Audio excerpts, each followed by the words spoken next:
के लिए। तो कल हम आप जब बात कर रहे थे इस वक्त, तो दुनिया बड़े ख़तरे में थी। ऐसा प्रतीत हो रहा था कि अमेरिका ईरान को बर्बाद कर देगा और किसी भी स्तर का अटैक कर सकते हैं, क्योंकि जब कमांडर इन चीफ कह रहा है सभ्यता नष्ट कर दूंगा, मिट्टी में मिला दूंगा, ख़त्म कर दूंगा, तो हम सब ने उसको गंभीरता से लिया। आखिर दुनिया की सबसे ताकतवर आर्मी एक स्ट्रेट ऑफ हार्मूज नहीं खुलवा पाई सर।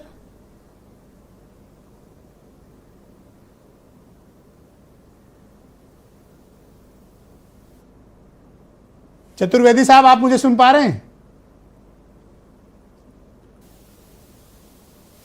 सर आपने म्यूट कर रखा है सर, आवाज नहीं आ रही आपकी। मैं तो आपके उस पर क्यों भाई? हेलो। हाँ देखो कहां से। हेलो, कोई प्रॉब्लम?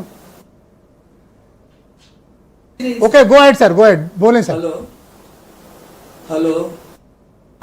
हाँ, मैं ये कह रहा हूं कि ये जो कल भी मैंने आपको एक शब्द यूज किया था प्रेसिडेंट ट्रम्प के लिए, जो फाइनेंशियल टाइम्स ने उनके लिए बोला था, टाको। Trump always chickens out.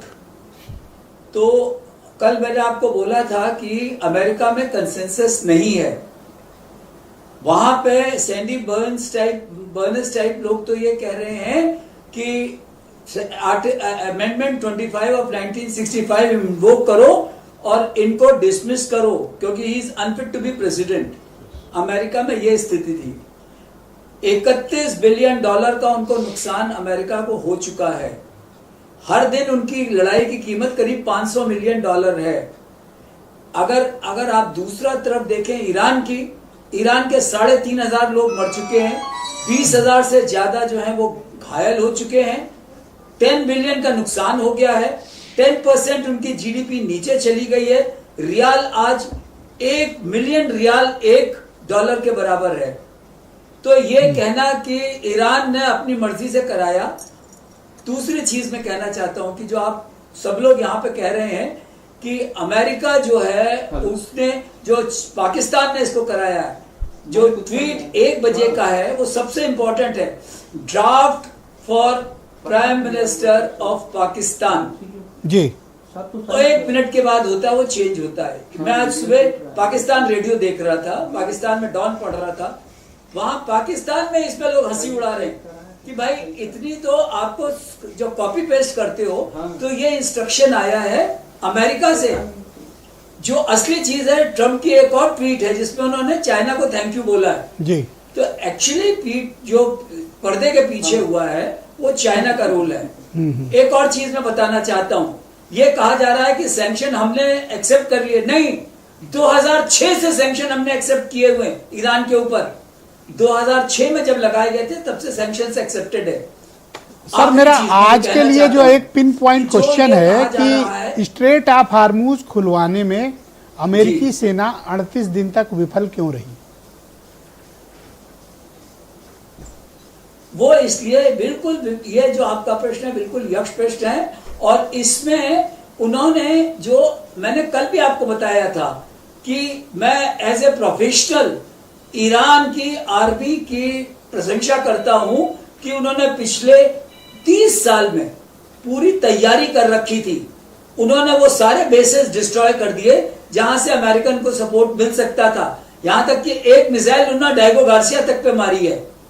तो इसलिए जो ये पर्शियन गल्फ थी, इसके अंदर ना बहरीन का बेस काम आ रहा था। उन्होंने सबसे बड़ा काम क्या किया, जो कुवैत में और बहरीन में जो रेडार स्टेशंस थे उनको डिस्ट्रॉय कर दिया, जिससे कि पूरी की पूरी जो इनके फोर्सेस थे वो ब्लाइंड थे। जो इनका अब्राहम कतर के बेस में मारा, रियाद के बेस में मारा, अबू धाबी में जो बेस दुबई पे बना है उस पे मारा, कोई अमेरिकी बेस बचा नहीं। सीधे 19 बेस जो थे, उन्होंने 19 के 19 बेसेस को मारा है। तो ये बहुत तैयारी करके आए थे। इन्होंने क्लस्टर बॉम्ब का यूज किया क्योंकि जो आयरन डोम और डेविड स्लिंग है और एरो 1 और 2 है, उसमें जो है आप इनकी मिसाइल नहीं पार हो सकती थी। तो उन्होंने क्या किया, क्लस्टर बॉम्ब यूज किया ईरान ने, जिससे कि अगर एक जो मिसाइल है उससे 400 मिसाइल निकलती हैं, तो आप 100 रोक लोगे, 200 रोक लोगे, 300 रोक लोगे। लेकिन फिर भी 100 निकल जाएंगी। तो इस तरीके से उन्होंने काम किया। उन्होंने अपना जो वो आप जो एक कमांडर के रूप में क्या मानते हैं कि ये सीज फायर अमेरिका की पहल पर हुआ या ईरान की पहल पे? ये मेरा ख्याल है दोनों की जरूरत थी, दोनों की जरूरत थी। ये सब कहने की बातें हैं कि सिर्फ अमेरिका की जरूरत थी, अमेरिका की ज्यादा जरूरत थी, लेकिन ईरान का जैसे मैंने बताया जी 10% उनका जीडीपी पीछे चला गया है। उनके यहाँ जो है 31 में से 21 प्रांत बिल्कुल समाप्त प्राय हो गए हैं। जो ब्रिज कनेक्ट करता है वो खत्म हो गया है जी। तो इसलिए थैंक यू सर, कृपया हमारे साथ बने रहिएगा। डिबेट के दूसरे चरण में आपके बाकी विचारों को हम सम्मान पूर्वक स्थान देंगे। वीरेंद्र सिंह जी हमारे